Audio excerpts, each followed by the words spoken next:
abusia bana ya bia na sa because of one chain me na council man akwaba am fa sampa na mra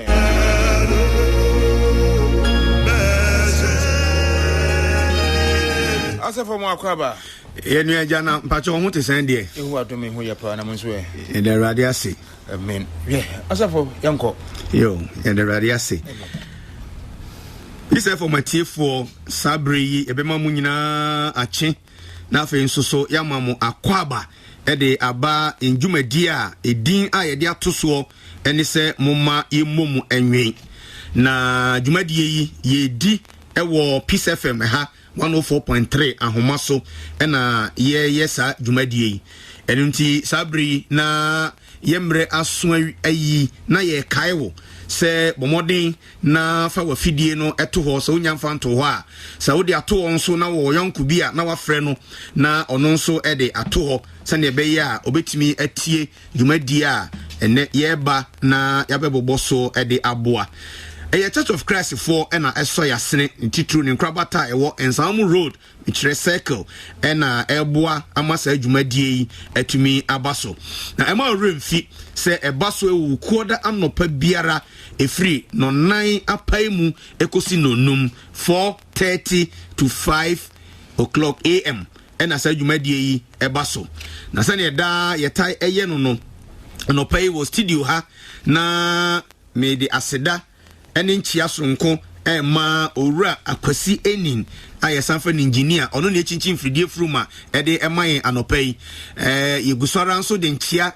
ma eldadua baby owo bia no yemomnwe adwumadie na no hye ase eno nti yebekoso a na ya tonkra na ya chiaw yesra ready nshira ede emaw se yeho nyankopon ebekoso aka ho na obeto ni nshira nso ede agu so ye ni sa wi a na yekoso anso de nchia ede ama owura osɛ Kwame despite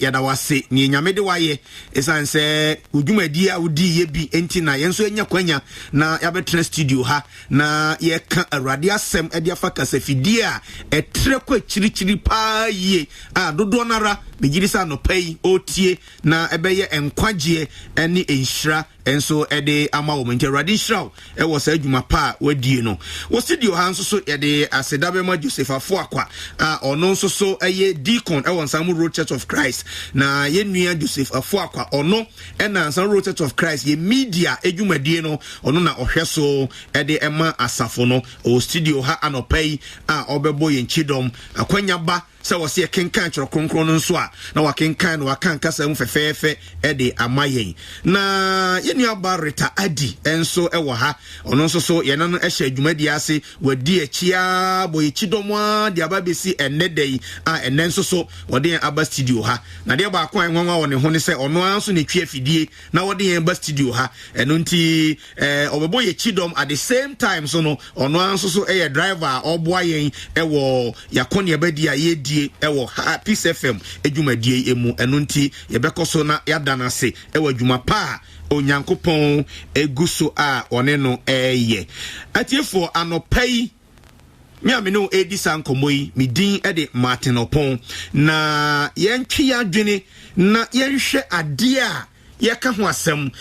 bosomi August no ye fa edisua bi si ye ni so a ye bo modea se be baba mu kakra na enne wukoda etwa to wo the month of August eno nti enne ye de sa edisua no ebeba na wieye na ye rade pada sene ye be hye bibi fufuro ase of course enya de a ye far away from near ye discuss no but ye related esanse me dan de obehu adisua ko a me pese ye nyina yesua na so obekai a adisua ye fa ya na ye ka ho asem no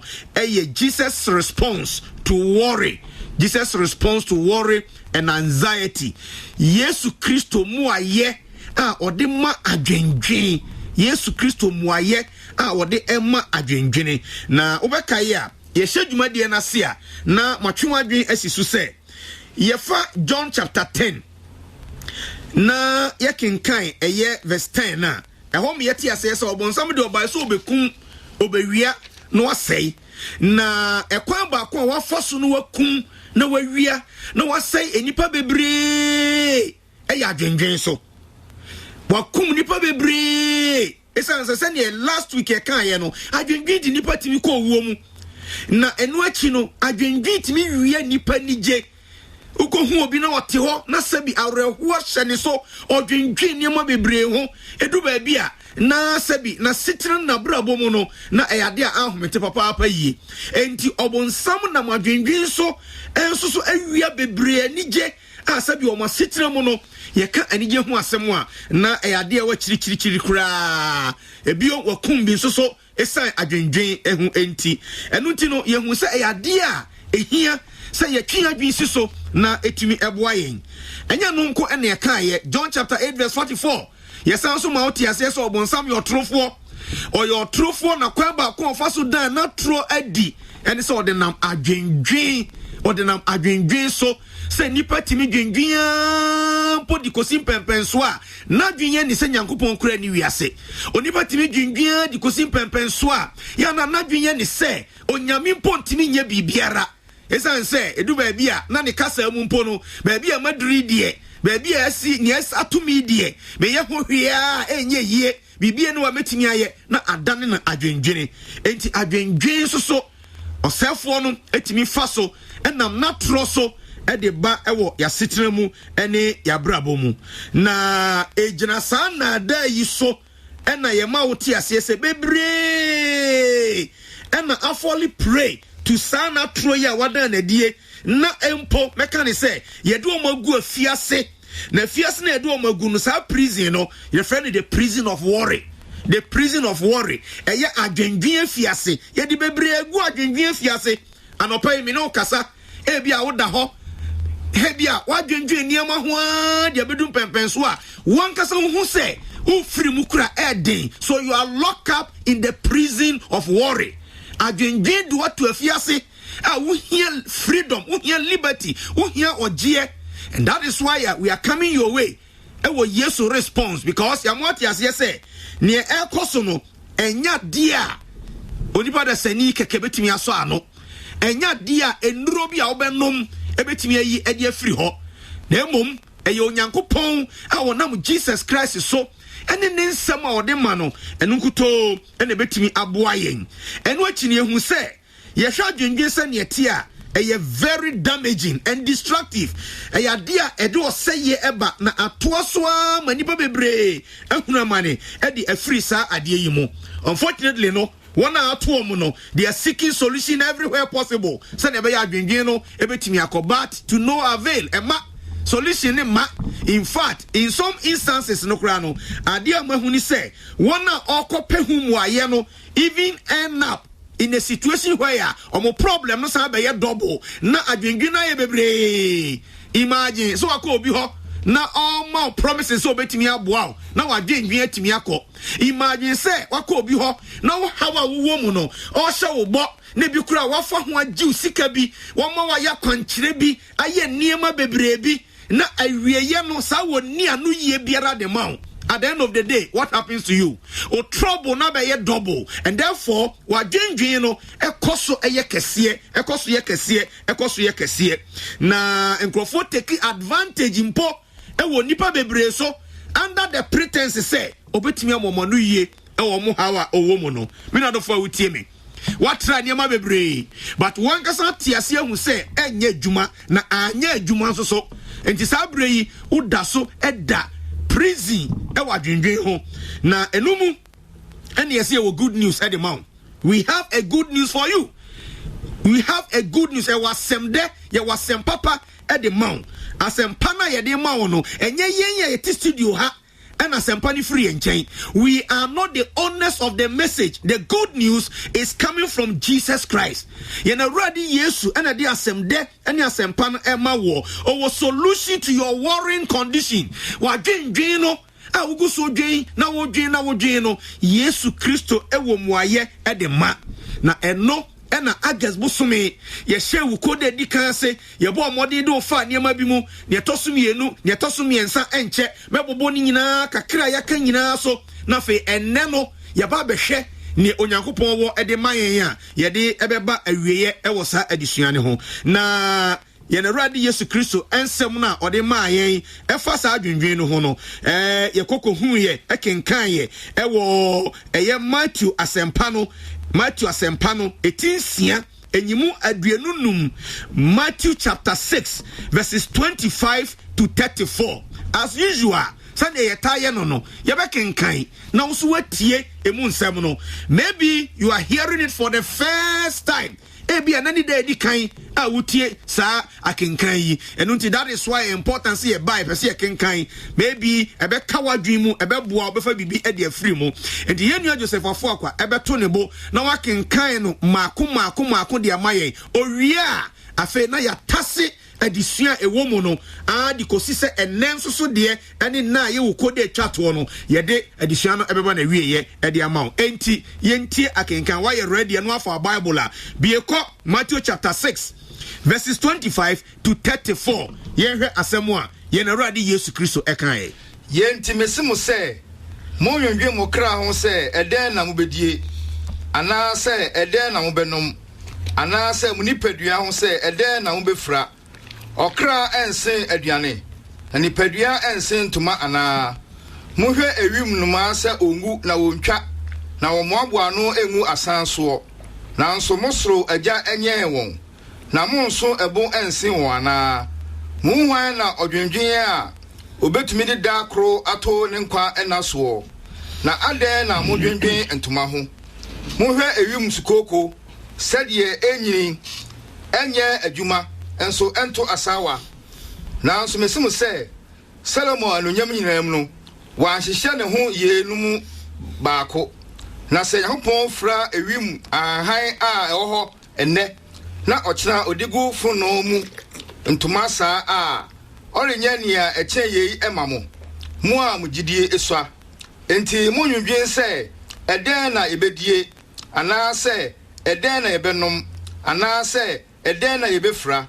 yenum nyinaa chi na wiase amanman no die na mosoro agya nim sɛ ye nyinaa hia mo hwɛ Yakobon ahinie ene ne tene kan na de yenum nyinaa bɛka mo ho 34 no awie ye no enti mo nwundwen ɔkyena ho na ɔkyena eba nwundwen mo ho da biara emu bɔne ɛdɔso ɛma ɛda no amen ɔdɔfo akenkan ni enie enti sɛ wodi akyire a wobehu sɛ kasa mo nwunwi worry don't worry adwendwen ho asɛm no wobehu sɛ a repeating ho maako bɛyɛ miɛnsa ɛwɔ nsɛm akenkan yi mu na kyerɛ sɛ ɛyade a Kristo kasa de afa adwendwen ho akanfo sɛ baabi ɔtomfo ɔbɔ no ne ho hia no ohunu ne wadwendwen mu ohunu ne ayɛ nipa bi ohun sunsanso a de abrɛ nkrofo bi ɛna wonim nipa asetena mu nti onim sɛ adwendwen a nipa dwendwen no ɛyɛ negative nya de betimi aboa. Last time I buy no me can say we don't have to confuse ourselves with the fact to say do baby a na wo say nipa tena se na wo dwen fa biribi ho na wo pemu aye na ɛboa ma wotimi ye biribi ɛnya no na ye ka ho asɛm. But ne Kristo ka ho asɛm no ɛyɛ excessive thinking. Say at the end of the day no excessive worrying. Say o dwen wan bro so to the degree say ade nimpa wo dwen ho no you have no solution to that problem. Oya ho hwienye yie humanly is not possible. Untimi nya hwe ɛwɔ ho. Ɛno na ye ka ho asɛm. Ɛno na di nipa ɛkɔ wuo mu. Untimi nya ho hwe. Ane yare abo. Wadwe yare no wa dia kosi mpempenso bi asabi wote ho a na fe enyan kentenso kese ɛwɔ abrabo mu. But the truth of the matter ni say ufiti gin sa yare no ho no me ba cho untimi nya solution bia. Because at the end of the day no it doesn't lie in your hands to solve that problem. In other for with me a doctor for bet my yombe to me ni nyina ebia nkosi hwe ye hu Nyankopon kuto na ya say nyina ye ne dia. And at the end of the day no sa dwendwen no ebedane useless because wo dwendwen sa de nkura enya de ebetimi akosi baabi enti Yesu emu aya ode ma na ye hyase no eniema akase mienu ena Yesu de hyase a ye kyerɛkyerɛ mu ema wote ase ne ode hyase ne sɛ so wo obi a o dwendwen a stop Uyo obi a wo dwendwen stop jai na me gidi se uyo obi a wo ye driver ye can stop a wo ti ase o drive na traffic light eso red a e kire se gina ugina anya dia wutwam because you know where wutwam a ne ebesi accident because at that time no other cars nso so anya kwanya green light na mo kwan so messing ko and so when gina it is going to cause an accident and you do wa ugina in life edu ba bia you must stop esese ugina ese ujai biribi netimi bua wa ma otimi ko wanimo in life anya bre nyina na yo edu ba bia you must pause, you must stop. Christo say se wo adwindwin no mu dada stop it owie ye no osa to asom ye te ase se wonya nhase a don't even start se wonya nhase a don't even start and shase kura because enya dia ebetimi aboa eno o ma ye reasons intia e wo se ujai ana man shase kura na yabobo so bebre enti tumri kan tententom reason number 1 ni say e sign say wo agya nyankopon wo ho. You have God as your father. Onyankopon wo ho se wagya onyame ti ase se wagya na no na yebo modern share agya se oye nyame no niema otimi ye eniema ti ase se fatherhood so be ye agya no it's about provision, it's about protection, it's about caring. Nyankopon dwe ne ma ho obi ka tro se nyame hwe wo ho a oboa obi ka tro se nyame hwe wo ho a oboa. At the end of the day, no Bible ni di adansie pefe say onyame dwen ne ma ho na ne atie ni say onyame akwan aya chiacho eduru ba bi a ye ntiase enti na yesusu se nyame jamo wa chiri kwa o meye eduru ba bi a ne adwen se jama yanko bi ma wan kire ye nyame na wan kasa ono na nyame kasa fa ni mu ana bibi etesa wadwen se uni nyankopon odofo awutie mi enye sa enetie Yesu Kristo say jai ne tosumie no. The entire jai no is because you are valuable. Osombo papa. Me ba to atwa den na fa kosi ni nyame bo ni pasa ni nseso no hye nipa ni monyam. Enti ekosi na he na nyame anim ko ne ma ho. Se ye trans ya dwe ho akwachiri a ne ema ye ni nyame ntam tete na nyame meye no eye boni. Na so nipa yi ne ho firi boni mu na wonante yie. No den ho to onyankopon so a masa wosomo papa marade sanse biribiara ebe koso abrabom ni asitrem ni wiase mu no nyame di nipa na eye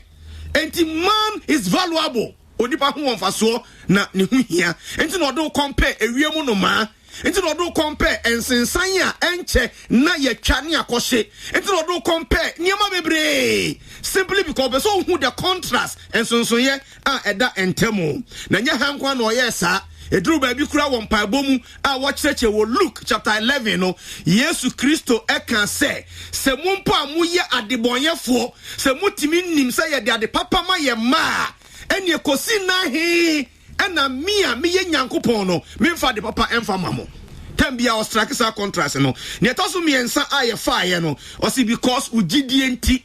gidia wo kura mo no menua eni adwendwen nko tieniye o Kristo ni biara usu ye Kristo ni adwendwen should not be part of you because didie no e kire yen se ne yemfa yen hu to awrade so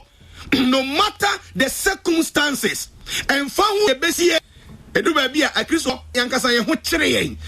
hu kire nyina ne se yedum pempenso bia ye pani obroni fa ne quick fix o press a button na bibia adwira gu ho o press a button na bibia adwira gu ho but the sovereignty of God nyame ne kasiyo ne tumi ene ne mmere ene se ne oye ne niema no enti se ne nipa ye na ade sa enti wadwindwi mu no wasusu nyame edna dum pempenso bia wa ye kete esa se na anu bia na ohia sika onsa nka ena anu bia na abayare ayasa ama ena anu bia na ho akere wo emo ama enti wan mesha nyame e wo saade anu mu kakra bi without even knowing niema kesia nyame ayama in some cases wan kasa kra woni ma ho so be hu saade no enti yankasa de adwene in our own mindset no ye de mesha nyame eye ne kete but nyame so cha wo problem no I de adwendwen abre wo no. God is bigger and greater and sovereign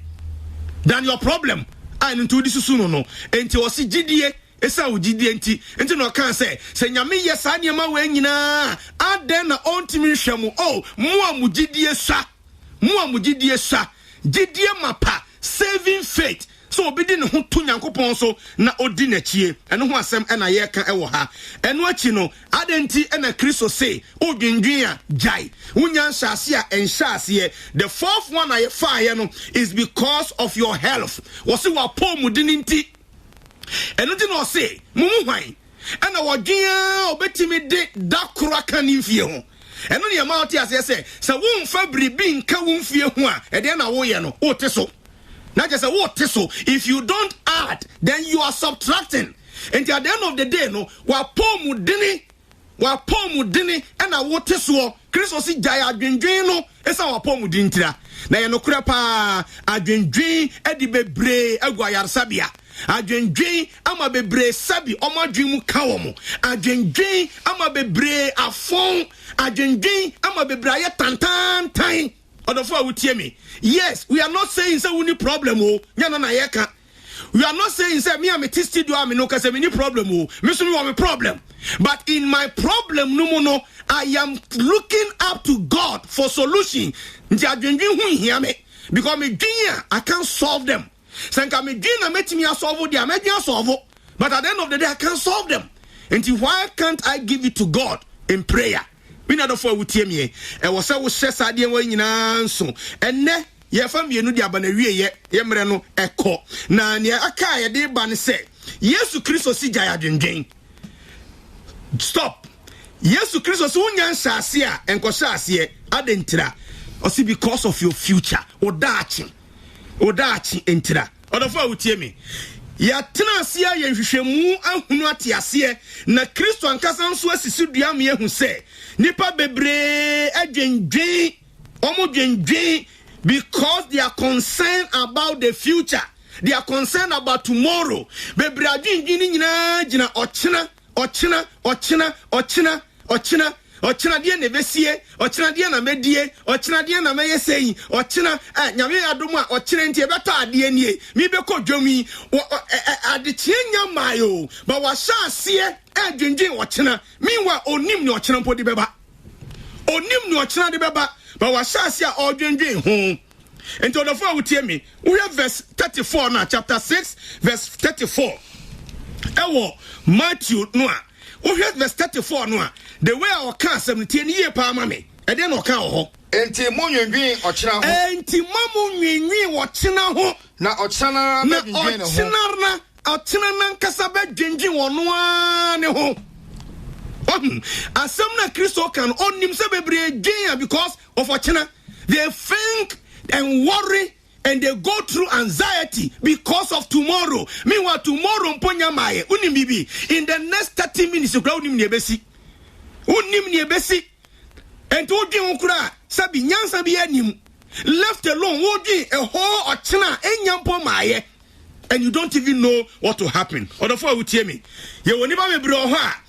wa dwendwen dom homa but adwendwen a me de me hu ni say du ba bia eye boni so you Christoni eye boni sa dwendwen be fa oni padua no mum esa se woni ani da so e warade mu woni gidie e warade mu no se wotena sidin a hu se bebre do mo ma dwendwen de akosi mpempen so a se bibi mpo ni ho obedwen ho na o hwehwe bibi obedwen ho ochena o hwehwe bibi obedwen ho ochena se hwi ni won nakra na dwen mu nyina bibi enu a o saase a na fe o dwen so ochena de na besie onu ankasa e kreti adwendwen bi e de amane ho na me no fo wutie me Bible ekasa editia emebu sem no okenkan mebu sem yi a etie duenu enso Proverbs chapter 27 verse number 1 no me pese wutia kenkan bi wo ho eni James chapter 4 Yakubu ngoma no eti du miensa ekosi du nsia bibi wa mpese ustie na o hye ne nso yenfa Proverbs ne first na yenkenkan monfa ochira enhoahoa mo ho mamon tena semfa wo chena enhoahoa mo ho na unim ne eda no be wo efrise unim ne wo chena no mpo ewom nim you have no idea ne beba wo chena enti mebusem se binia enyenjin wo chena mfa enhoahoa wo ho enkasa nkeka nsam obo ote ho ena nyampa ochena ye eye so be kan so bo okran po on de on faka se nyankopon pa eno so ochena weze ochena your plans no ochena be say the truth of the matter is say you don't know anything about tomorrow unim hwe for ochena ho because at the end of the day no ochena ni mpo no e bia na anto enti why should you even think about it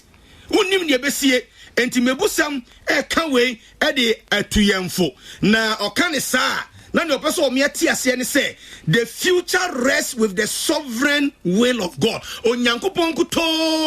ena onim ne e woda achi mu onyankopon kuto ne nim ne woda achi mu yakubu nguma na 89 enyimudu miensa ekosi dunsia no asem kro na ekenka o proverbs no obehu the same thing ewo ho na yenka ne tentem kakra na yehwe asem ewo ho na afemu mu amuka se ene ne ochina yebekọ se ne se kroyi mu akodi ho afi na ya ye business ya make money ni anyamfaso no na so munim de beba ochina na monkwa ne den monkwa kura te se den ebi se moye uhuro kakra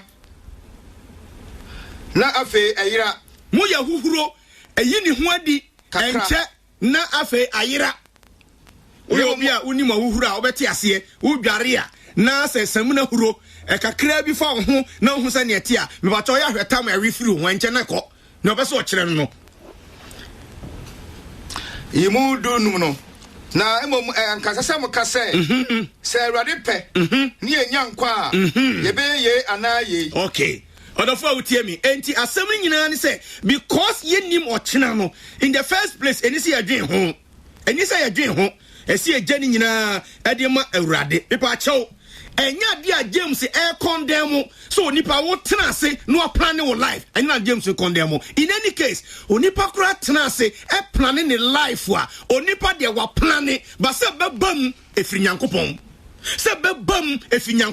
so you can make every plan but nyankopon and the betimi ma plans na ayeden abam enti nya se wo ye wise planning wo tena ase no planning wo that wo life ehu asem ne yeka abi yekasa fa adwendwen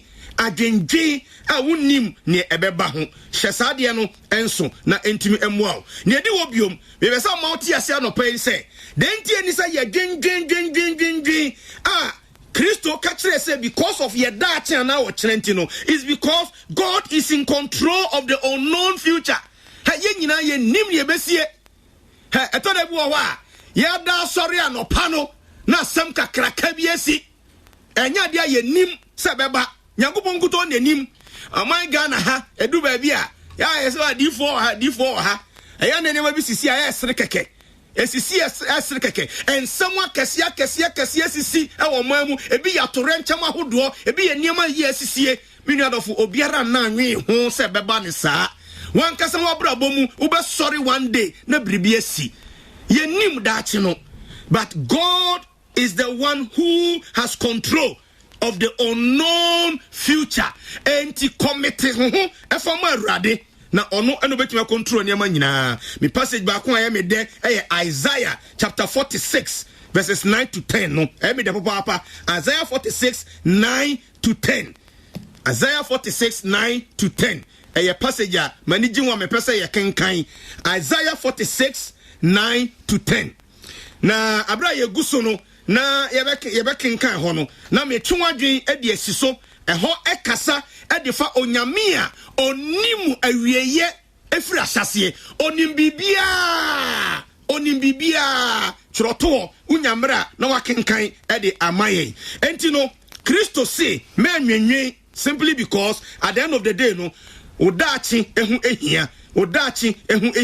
sa niema nyina edi ehu eboyen ama yenhu ne yenye ne edi obiom kra edi twato no o se yenya adwenwen no eno e verse 33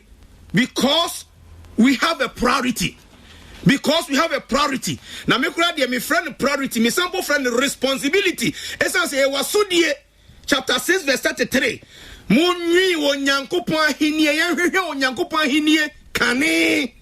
no de nia kane nyina ebe mayen that is a priority of your life ade wo se di kan na wani ku ho na ohwe kira kwan eye onyankopon ahenie se nyame ba betena wakoma mu wabrabo mu wasetena mu se wonnim Kristo a wodo ho be ma no. That is what your priority should be. Na ne aka ne de jamu awurade ne aka ne jamu awurade because odofo se wanya ne saa enya de a ebetumi aboa wo jasa de nyina kan na fam awurade yehu onyankopon kuto enanim ne obeye enti fa wadwini emom emma awurade se wonni nyame a wonnim no a mane metena wabrabom mane metena wasetena mu eno nti ene yekoso na ye kanfo de maw se wonya kwanya biara koso Church of Christ bia eben wo na ene ensua de na tin kwagye anse se tia ye tia si nyina no ya setena mu nyina no ade ba kope ne hia Matna si hu se eniema nyina be se wo nipa setena mu wo cars 50 enkosi aga wo 100 enkosi aga wo mahwan enkosi aga sa niema wenum nyina nkrompo ne sa de ohaw ne amane ne adwendwen breye ba sa wo nkwagye a it doesn't matter to renchem abesie to renchem cannot destroy your salvation. You know why? Efri se sa nkwagye no e wo nyame nsem enti tumi bi ntimi nkogye. But niema bia ye wo wasase so no ayede ye ni hunu no they are subject to change and decay. Etwa ye ho ahia ene wo ho okene ni hobium. Ina do for wutie mi. But so wo hwe nyankopon henie na wani ku ho na wo se wo mre wo se bia wo sika wo se wadaje wo du hu nyina ma ade ba ko obehu ni se niema nyina be se de na nso so onyankopon ebedomo ama niema nyina akoyie e de amawo. Eno to do for wutie mi ye mre ebe ma ye kwan na ne ye kan ye de si e wo ha enti nsamo ye no aka nyina de afa dwendwen ho mesrew se bomodin se obetumi e de aye adwuma esan se ebetumi aboa wasetena mu adwendwen kum adwendwen se niema but ye fawrade ne de ho to ne so a otumi niema nyina ye a obetumi ahira yen ama ena setena etumi akoyie me pesa me se mre kakra minute be mienu miensa bi na mini etiefo a etie sa kasa kire nyina ye bom paye bebre na afra me a wode wo mo haw omamane omodadwene eto onyankopon anim bebre na afra ka wo nsem ahodo a kokoa mu niema ekoso esa adwendwen bebre na afra me aka nya adwendwen dia ye wo mo but adisua yinti wasa ase se odane o mani no de hwebe befoforo esan se wo hu se ba bia okono nya de betimi aboa bebre na won de yare domo a aya dwendwen dia ma wo mo a onhu ne obeye odofo awutie mi sabre me pese me no bebo mpaye kakra abra ye disa Jesus responds to worry edition eba na wieye si trust ba bia wo bia na ye mo mpaye ye nyankopon ene abankese onyame atumi nyina ye wodia anopai yeda wase ye wa ye kanfo hye wani mo nyam hwe so power ho banbo ene wadum bebre omana doso de amayen enya wanka ye nte ase ena ye da ye yansore a obi ene wa ye kobusa no enti wahu ye mobo na odi ade chepati sei atmayen a erade ye da wase ye pejaw ye mawkron ye kese wade nyina mu ye sra wa no pese hu ye mobo fa ye mfom so ne mato nyina kyai tie hu fi ne ntene ho se bribi besi ye mpa bo hu kwan a eme ye nsra mfa mayen a Jesus Christ dimo erade ni nyina fi ho mayen se ne be ya wo nsra no wadom be ba ye nso erade anopa ye tie wasem e dia fa dwendwen ho uma bebre ene wo ohawe tisa bebre na afre a wo kasa fa ne mom wo mu anopa mi pagya obi biara o wo sate bia tisa mu na etete no na mpo ye de na ko wo mu na ama na ye basa ye pagya de no bo woni mo Jesus dimo una wo sa kira wiem ade biara nya yo na utumi bruniema nyina so erade bowura fidue bia ne akoma biara ne nipa biara wotie dwumadie yi efa dwendwen ho sede be ya ebe wona hu se ampara wasam ye nokre na se yetie de ye adwuma ampanema nyina be wie peye yekoso bom paye na ye tu wakoa so kwa me despa sha unsa ye bom paye de ma peace for adwumayefo nyina bebre no so ha wadwendwen mu anopa hu bibia mobo na urade di efa boa ye yenim so utumi ne nyina ye asedan kan odin ayeye kan odin e won tamgyina for Jesus Christ edin mu amen amen adiefo empire ne no boy ye no ye di ndwumade no eba na wieye ne ye sra kan se Church of Christ and I know Edisa and Komui. Unya Konya ko Church of Christ be a ben wo. And no chin susuno koso na obe frey and number C na ya twa and komone so 0244 828479. But if you studio ha na wa frey 0244 828479 and 0243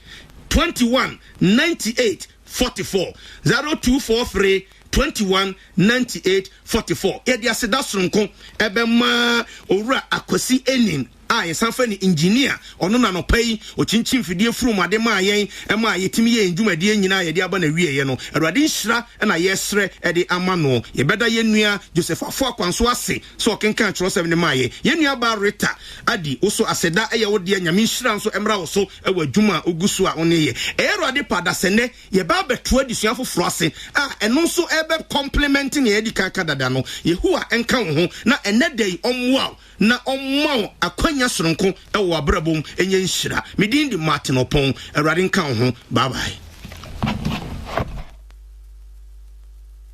Peace FM. Tune it in, turn it up, Peace FM. and rip off the